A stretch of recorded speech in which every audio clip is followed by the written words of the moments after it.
Hey there, all you fact-finding people.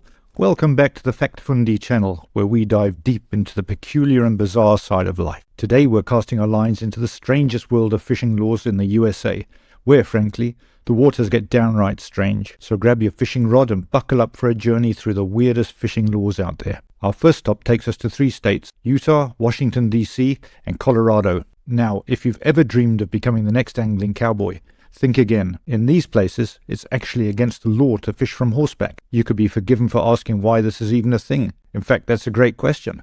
But let me tell you, there are some hoofing good reasons behind these equine laws. First and foremost, fishing from horseback can be a wild ride of danger. Horses, magnificent creatures that they are, can get spooked by sudden movements or unexpected fishy splashes. One wrong move and you could find yourself taking an unplanned plunge or soaring through the air like a rodeo star. Secondly, fishing from horseback can make quite the ecological mess. Horses are basically hooved hooligans.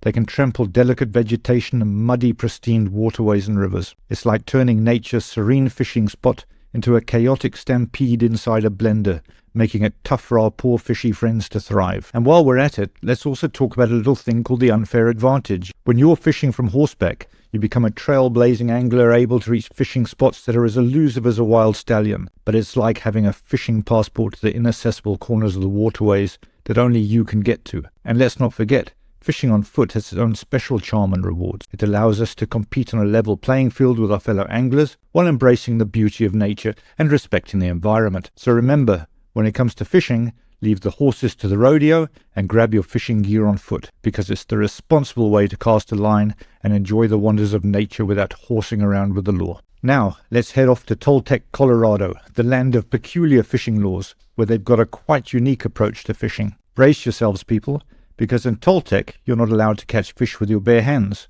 It seems they prefer the ancient art of the fishing rod over human bare paws. Fishing with bare hands is illegal in Toltec, Colorado, because it's considered a form of poaching. Seeing that poaching is the illegal killing or capture of fish or other wildlife, it makes sense that the law exists, because poaching is a serious crime that can have a significant impact on fish populations. There are a number of reasons why fishing with bare hands is considered poaching. First, it is a very efficient way to catch fish. Secondly, it is difficult to regulate it. And third, because it is so efficient, it can decimate fish populations. Fishing with bare hands is difficult to regulate, because it is a very personal activity. It is difficult to monitor anglers who are fishing with their bare hands because they simply don't have fishing equipment with them, and that makes it difficult to enforce the law. For these reasons, fishing with bare hands is illegal in Toltec, Colorado, and if you're caught fishing with your bare hands, you could be fined or even jailed. Rise and shine, folks. Our next weird and wacky law takes us to the windy city of Chicago, where we dive into the quirky world of fishing in pajamas. Grab your coffee and get ready for some serious legal speculation. Believe it or not, in Chicago it's illegal to fish while wearing your favorite bedtime gear. So put on some proper fishing attire and leave your PJs at home. It's actually a mystery why it's a no-no to fish in your PJs in the great city of Chicago. It's a law shrouded in whimsy, but in the absence of actual facts, we have no choice but to share local Chicago legends. First up, we have the theory of the tipsy angler. Picture this, you're cozied up at home, sipping a beer or 10, and suddenly the fishing bug bites. Next thing you know, you're stumbling down to the water's edge in your comfy pajamas, ready to cast your line out. Perhaps the law was meant to discourage fishing while under the influence. After all, pajamas are the unofficial uniform of relaxation, and a tipsy angler might not be the most diligent catch and release enthusiast. That fish could very well end in the pan. Another theory takes us down the path of public perception. Imagine the scene, a bustling Chicago beach filled with sunbathers, families, and pajama-clad fishermen. It might not be the most glamorous sight for a city known for its iconic skyline. The law could be a way to protect Chicago's image, ensuring that fishing attire stays a little more, well, fishy and less pajama party. And while the exact reason behind Chicago's ban on fishing in pajamas remains a mystery, one thing's for sure.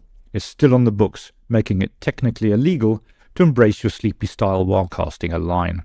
Ah, the serene beauty of Santa Clara, California, where the fish swim freely and the anglers play by the rules. With this law, we're diving into the fascinating world of trout drugging.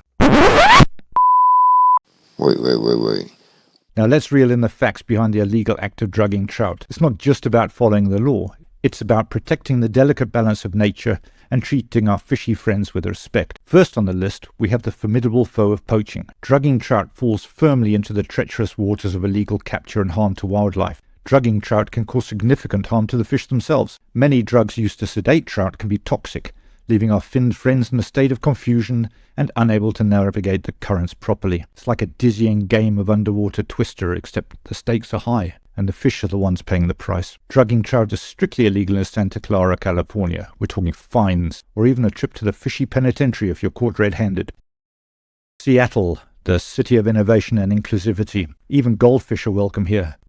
But hold on, there's a catch. Goldfish can ride the city buses only if they stay still in their bowls. Let's dive right in. The tale that goldfish are allowed to ride Seattle city buses only if they remain motionless in their cozy little bowls is, dare I say it, nothing but a delightful urban legend. There is no such law, and no evidence to support the claim that any goldfish have ever embarked on a bus journey in the Emerald City. The origins of this whimsical legend can be traced back to a 2014 article published in the Seattle Times, and it's really just satire. The article told the tale of a man attempting to bring his beloved goldfish aboard a bus and captivated the imaginations of readers far and wide. But as often happens in the digital age, the article took flight on the wings of social media, spreading like wildfire. Many fell under its enchanting spell, believing the tale to be a real-life depiction of Seattle's quirky laws. Alas, it was but a jest, a work of fiction meant to tickle our funny bone. Let this legend of the goldfish bus rider serve as a gentle reminder that in the vast sea of information that is the internet, not everything we encounter is anchored in truth. It is vital, my friends, to fact-check, to question,